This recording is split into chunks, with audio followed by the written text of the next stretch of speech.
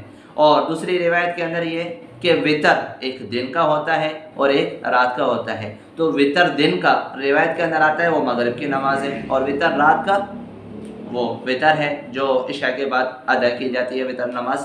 تو حدیث کے اندر آتا ہے کہ جس طرح دن کا وطر ہے اسی طرح رات کا وطر بھی ہے۔ دن کا وطر کتنی رکعت ہے بھائی؟ 2 رکعت نہیں ہے بلکہ 3 رکعت ہیں، 3 رکعت ہیں اور ایک سلام کے ساتھ ہے۔ ایک سلام کے ساتھ جب ہے تو دن کا وطر اور رات کا وطر دونوں برابر ہونے چاہیے، تو لہٰذا رات کا جو وطر ہے اس کے اندر بھی 3 رکعت ہوں گی، 2 رکعت نہیں ہوں گی، 1 رکعت نہیں ہوگی، 3 رکعت ہوگی۔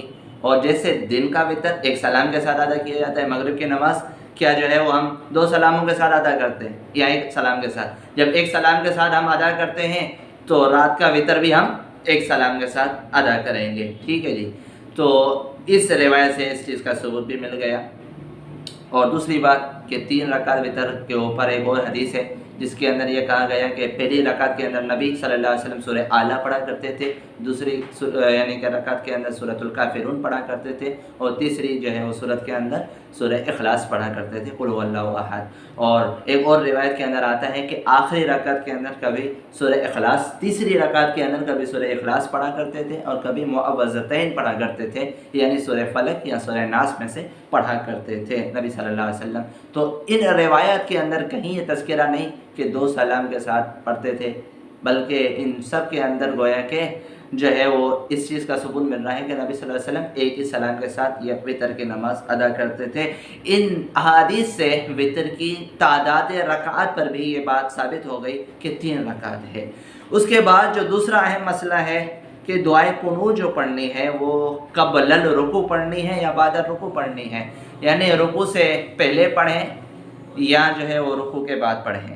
تو اس پر روایات موجود ہیں کہ بعد الرکوع یعنی رکوع کے بعد نہیں بلکہ قبل الرکوع، رکوع سے پہلے پڑھنی چاہیے، اور اس پر بہت سارے روایات دلالت کرتی ہیں کہ نبی صلی اللہ علیہ وسلم جو ہے وہ رکوع سے پہلے یعنی کہ یہ قنوت پڑھا کرتے تھے۔ اور اس پر علماء نے تفصیل بیان کی ہے کہ جو قنوت کسی دعا کے خاطر پڑھا جاتا ہے، کسی ضرورت کی وجہ سے پڑھا جاتا ہے، وہ تو بالاتفاق بعد الرکوع پڑھیں گے، رکوع کے بعد پڑھیں گے. لیکن جو عام حالات میں روزانہ کا جو وتر ہے اس کے اندر جو ہم قنوت پڑھیں گے وہ قنوت قبل الرکوع ہے، یعنی رکوع کرنے سے پہلے ہم پڑھیں گے. اور اس پر بہت سارے علماء کا، محدثین کا اور صحابہ کرام کا عمل بھی رہا ہے. اور دوسری بات یہ کہ آپ علیہ الصلوۃ والسلام سے جہاں یہ منقول ہے کہ رکوع کے بعد آپ نے قنوت پڑھی تو اس سے مراد جو ہے قنوت نازلہ ہے جو ضرورت کے وقت پڑھی جاتی ہے. اور قبل الرکوع عام حالات کے اندر پورے سال کے اندر آپ علیہ الصلوۃ والسلام سے ایک صحابی نقل کرتے ہیں کہ یہی طریقہ ثابت ہے کہ رکوع سے پہلے ہی قنوت پڑھتے تھے، بعد میں نہیں پڑھتے تھے. یہ بات ہو گئی کلیئر.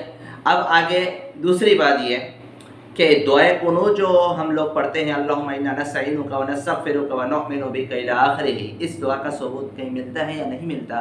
تو اس کا جواب یہ ہے کہ اس کا ثبوت بہت سارے روایات کے اندر ملتا ہے اور بہت سارے علماء اس بات پر متفق ہیں کہ اس دعا کو پڑھنے میں کسی قسم کا کوئی حرج نہیں ہے.